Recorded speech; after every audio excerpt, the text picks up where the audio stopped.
Vamos a continuar con el análisis del texto. El autor dice que volver al mundo griego implica volver al comienzo. ¿Qué sería el comienzo en este sentido? Él hace referencia en realidad al origen, como algo naturalmente fundador, pero no como algo fundador que queda en el tiempo, sino que además es siempre fuente de renovación. En este sentido, es importante resaltar algo que el autor va a trabajar en el desarrollo del texto, que tiene que ver con que las ideas de la paideia griega no solo son ideas que se reducen a ese momento histórico, sino que además van siendo, como ya sabemos, retomadas a lo largo del tiempo, pero no en su sentido estático, sino de forma dinámica, y van a ser retransformadas. De ahí, por ejemplo, la vuelta que tiene el movimiento humanista durante el Renacimiento hacia la cultura griega, por ejemplo. ¿Sí? Bien, otra cuestión que yo tengo aquí anotada para poder seguir trabajando y que me parece importante es la noción de historia que resalta el autor. ¿Por qué? Porque él dice, la historia implica, en el sentido en que la plantea Heródoto, acercarnos a pueblos remotos y tratar de penetrar en su espíritu. Esto es importante no solo para este momento, sino que es importante para todo el tiempo en el que nosotros estemos trabajando con diferentes movimientos. ¿Por qué? Porque seguramente muchos de ustedes no estarán de acuerdo con algunas cuestiones, quizás con ninguna, quizás sí, porque la están mirando desde el punto de vista actual. Entonces es importante, como dice ahí el autor, poder leer al pueblo y a la cultura de la que estamos hablando en su tiempo, en su espíritu. Por eso dice poder penetrar en ella. Y esto me hace pensar en la idea hermenéutica de John Gadamer, que es un filósofo contemporáneo, quien nos dice que para acercarnos a la historia es necesario acercarnos con nuestros prejuicios. ¿Y qué entiende él por prejuicios? Todas aquellas ideas, todas aquellas creencias y concepciones que tenemos, porque es imposible desprendernos de esas concepciones para poder enfrentarnos al mundo, pero además de acercarnos con esos prejuicios, es decir, con esas concepciones, ideas y creencias, es necesario trabajar con la pregunta. ¿Qué quiere decir esto? Quiere decir que cuando nos acercamos a la historia, nos acercamos preguntándonos cómo se preguntaban ellos el mundo y cómo nos preguntamos hoy nosotros acerca de ese mundo. Esto nos va a permitir trabajar el potencial que tiene la historia, en el sentido de que para los griegos la educación respondía a su contexto. Entonces, no solo saber qué significó la educación para ellos, sino qué tiene ese mundo griego sobre la educación para decirnos hoy. ¿Qué nos aporta a nosotros como educadores? En principio uno pareciera pensar tantos siglos, nada que nos va a decir, y en realidad tiene para decirnos mucho más de lo que nosotros nos imaginamos si nos acercamos humildemente desde la pregunta, porque la pregunta es el camino hacia el aprendizaje. Bien, dicho esto, es importante acá algo que el autor plantea en la página 12 del texto, y es que la paideia es inexplicable en términos modernos o traducirla a algún término moderno, porque justamente la paideia constituye una palabra que es irreemplazable por el sentido que tiene. Entonces él va a decir, la paideia aspira a un alto tipo de hombre, y justamente el tipo de hombre al que aspira la paideia, es decir, la educación griega, es al hombre de Estado.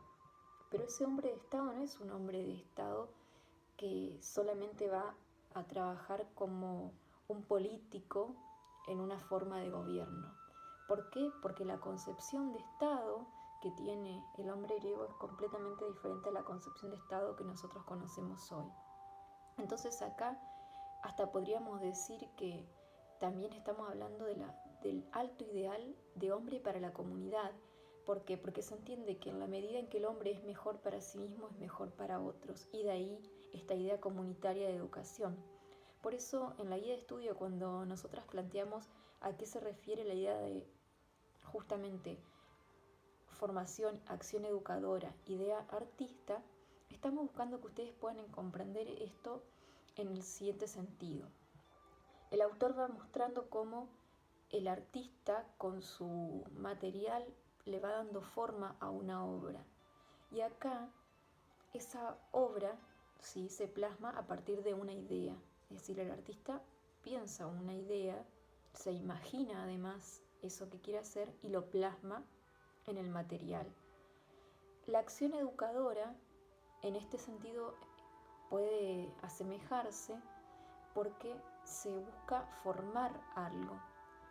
Y es muy importante no quedarnos en la crítica de la idea de formación o de capacitación, como muchas veces escuchamos que dicen, ay, la idea de capacitación y de formación me hace ruido. Bueno, no estamos refiriéndonos a la idea de capacitación o formación como falta, sino en el sentido en la que ellos lo entendieron.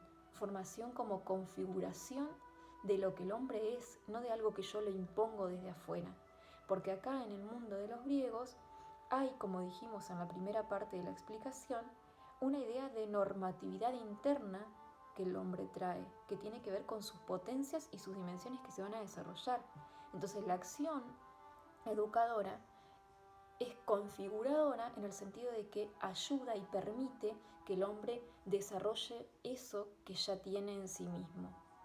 Esto también va a estar ligado justamente a las ideas de potencia y acto que plantea la teoría antropológica aristotélica, metafísica, nociológica, es decir, los conceptos de potencia y acto que Aristóteles plantea en todo el ámbito de su filosofía, no específicamente en la antropología, sino en todo. ¿Qué quiere decir esto? Que el hombre tiene la capacidad en tanto de que puede desarrollarse y activarla. Y justamente en esto consiste la acción educadora, en ayudar al otro a poder desarrollar eso para lo cual es capaz. Entonces no estamos hablando de completar porque nos falta algo, sino por el contrario, de desarrollar aquello que está latente. Y por eso es importante la noción de libertad en la concepción antropológica de la que estamos hablando acá, ¿sí? Bien, otra cuestión que nos interesa resaltar de este texto tiene que ver con lo que dice Jagger respecto de cómo esta idea se constituye de alguna manera en un bloque dentro de la comunidad del mundo griego y genera un mundo en todos sus sentidos, tanto artístico, literario, poético, político, en todos los aspectos de la vida, que genera un bloque que le da sentido a toda la comunidad y le permite la grandeza al pueblo griego.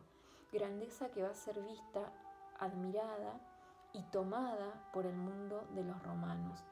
Entonces, en este sentido es importante que nos quede claro en qué consiste justamente esa admiración, en la forma de organización de la vida que tiene el hombre griego gracias a esta noción de educación de la cual viene hablando el autor.